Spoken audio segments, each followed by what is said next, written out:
Friends केमन आछो तोमरा सबाई आमी शर्मी आमार नतून आरो एकटा भिडियोते তোমাদেরকে ওয়েলকাম জানাচ্ছি। আর সকালবেলায় ঘুম থেকে উঠেই দেখো শিহাব টিভি দেখছে, অন্যদিকে আমি আজকে রান্নাবান্নাও শুরু করে দিয়েছি।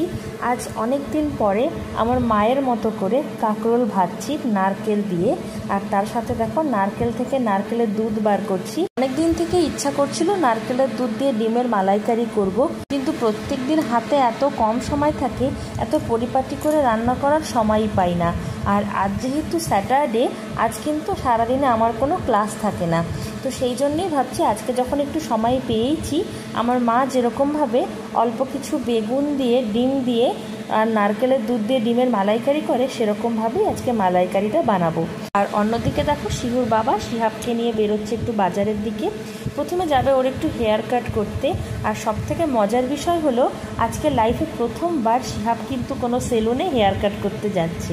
প্রথমে তো আমি আর শিহুর বাবা খুবই ভয় পাচ্ছিলাম যে ও আদৌ সেলুনে গিয়ে চুপ করে বসে থাকবে কিনা, কারণ জন্ম থেকে এর আগে পর্যন্ত পুরোপুরি আমি ওর হেয়ার কাট করেছি। কিন্তু তারপরেও ভাবলাম যে না, এখন যেহেতু ওর বয়স ওই 2 ইয়ার্স প্লাস হয়ে গিয়েছে, এখন থেকে ওকে একটু নর্মাল সমস্ত কিছু শেখা উচিত। তো সেই জন্যেই আজকে সাহস করে ওর পাপা ওকে সেলুনে নিয়ে গিয়েছে। আর সেখানে গিয়ে দেখো কত ভালো ছেলের মতো করে চুপ করে বসে কিন্তু ও হেয়ার কাট করছে। আর ওর পাপা ততটাই এক্সাইটেড রয়েছে যে ও কীরকমভাবে চুল কাটছে সেটাকে ভিডিও শ্যুট করবে বলে। অন্যদিকে যে দাদা চুল কেটে দিচ্ছিলেন, তিনিও কিন্তু ভীষণ হ্যাপি হয়েছেন যে এত ছোট বাচ্চা যে এরকমভাবে চুপ করে বসে বসে হেয়ার কাট করছে সেটা দেখে। সাথে নাকি উনি এটাও শিহুর পাপাকে বলেছেন যে আমরা নাকি খুব ভালো করে শিহাবকে ট্রেন্ড করেছি, আদারওয়াইজ এত ছোট বাচ্চা নাকি এরকম চুপ করে বসেই থাকে না। আর সত্যি কথা বলতে এর পিছনে সবথেকে বেশি খাটতে হয়েছে আমাকে। আমি ওকে বারংবার ওই হেয়ার কাটিংয়ের ভিডিও দেখিয়ে ওকে প্র্যাকটিস করিয়েছি যে ও যদি কখনো এভাবে বাইরে হেয়ার কাট করতে যায় তাহলে যেন চুপ করে বসে থাকে। তো সেটাই কিন্তু ও করেছে, সেটা দেখে আমারও ভীষণ ভালো লাগলো। আজকে ওকে তড়িঘড়ি কেন হেয়ার কাট করছি জানো? গতকাল রাত্রে ও বাথরুমের সামনে হঠাৎ করে জলের মধ্যে পা পিছলে পড়ে গিয়েছিল, আর তখনই ওর মাথার মধ্যে একটা জায়গাতে অনেকটা ফুলে রয়েছে। তো সেক্ষেত্রে কোনোভাবেই হাত দিতে দিচ্ছিল না। সেখানে ওই বরফ বা থ্রম্বোফাব জেলটা লাগাবো বলেই বেসিক্যালি ডিসাইড করলাম যে ওর হেয়ার কাট করে দেবো। এই দেখো তোমরা দেখতেই পাচ্ছ হয়তো ক্যামেরাতে, ডান দিকে কতটা জায়গা জুড়ে উঁচু হয়ে রয়েছে, ওখানেই বেসিক্যালি কিন্তু ব্যথা পেয়েছে। কিন্তু আমি যদি হেয়ার কাট করতে যাই তাহলে এত লাফাঝাপা করে, আমার ভয় লাগছিল যদি ওর ব্যথা জায়গায় আবারও ব্যথা পেয়ে যায়। সেই জন্যেই আজকে কিন্তু সাহস করে শিহাবকে জীবনে প্রথমবার সেলুনে হেয়ার কাট করতে পাঠিয়েছি।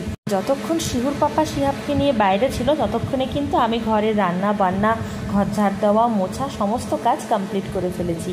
শিহাব বাড়িতে আসার পরে ওকে আজকে স্নানও করিয়ে দিয়েছি। আর যেহেতু এতটা সকালেও স্নান করে না, ও বাড়ি ফিরেছিল মোটামুটি 9:30টার দিকে, তো সেই জন্য ওর কিন্তু আজকে সমস্ত কিছু একটু উল্টোপাল্টা শিডিউলেও হয়ে গিয়েছে, কারণ ওকে স্নান করানোর পরে ওর ঘুম পেয়ে যায়।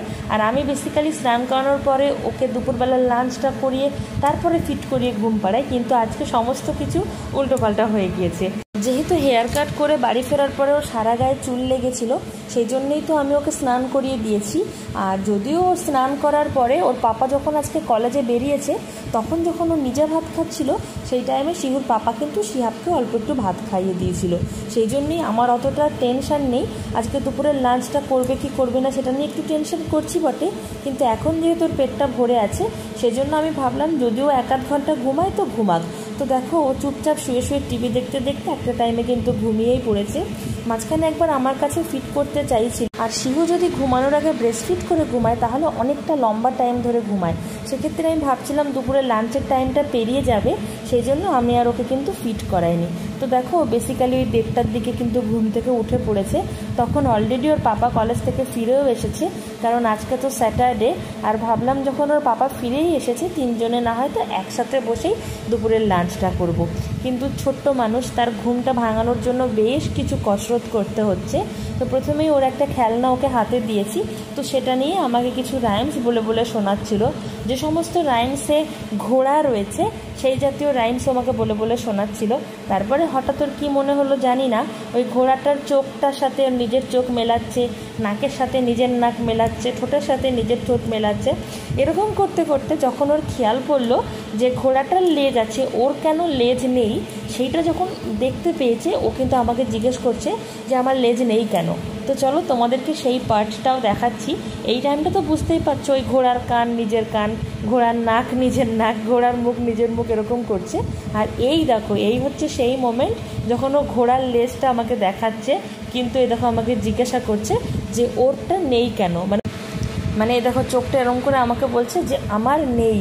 আর এই দেখো আজকে বিকালের দিকে ঘরটাকে একটু সুন্দর করে গুছিয়ে নিয়েছি, কারণ আজকে আমাদের বাড়িতে আসছে শিহুর আব্বু, মানে শিহুর জেঠু, আর ভাই আসছে বলেই আমি সমস্ত ঘরগুলো তাড়াতাড়ি করে গুছিয়ে মুছে টুছে পরিষ্কার করে নিয়েছি। অন্যদিকে রাতের ডিনারের মেনুও স্টার্ট করে দিয়েছি বানাতে। আর জানো তো আজও গাছ থেকে একটা নারকেল পড়েছে, তো সেই জন্য ভাবলাম চলো ভাইকে না হয়তো আজকে একটু পায়েস বানিয়েও খাওয়াবো, সেটারও সব অ্যারেঞ্জমেন্ট করে নিয়েছি। অন্যদিকে দেখো শিহুর আব্বু আসার পরে শিহাব ভীষণ হ্যাপি। তো ভাই একটু ফ্রেশ হওয়ার পরে আমরা সবাই একসাথে চা খেতে বসেছি। আর ততক্ষণে দেখো আমার সমস্ত খাওয়া দাওয়া কমপ্লিট হওয়ার পরে মনে পড়েছে যে তোমাদের সঙ্গে একটু দেখাতে হতো কি কি বিকালের টিফিনে খেয়েছি। যাই হোক, এটা হচ্ছে রাতের মেনু। দেখতেই পেলে ডাল বানিয়েছি, পটল আলু দিয়ে একটা তরকারি করেছি। ভাইয়ের এই তরকারিটা ভীষণ ফেভারিট, সেই জন্যই বানিয়েছি। অন্যদিকে দই দিয়ে চিকেন বানিয়েছি। আর আজকে সমস্ত তরকারিতে যেহেতু একটু লঙ্কা রয়েছে, তো সেই জন্য শিহাবকে আর রাত্রে এই জাতীয় কিছু দিচ্ছি না, দিচ্ছি সিম্পল একটু পায়েস। শিহাবের পায়েসে কিন্তু নারকেলটাও নেই। তো যাই হোক, ভিডিওটাকে আর লেন্দি করছি না। এই দেখো শিহু তার আব্বুর সাথে খেলায় মত্ত রয়েছে। আজকের ভিডিওটা এই পর্যন্তই থাকছে, দেখা হচ্ছে নেক্সট ভিডিও।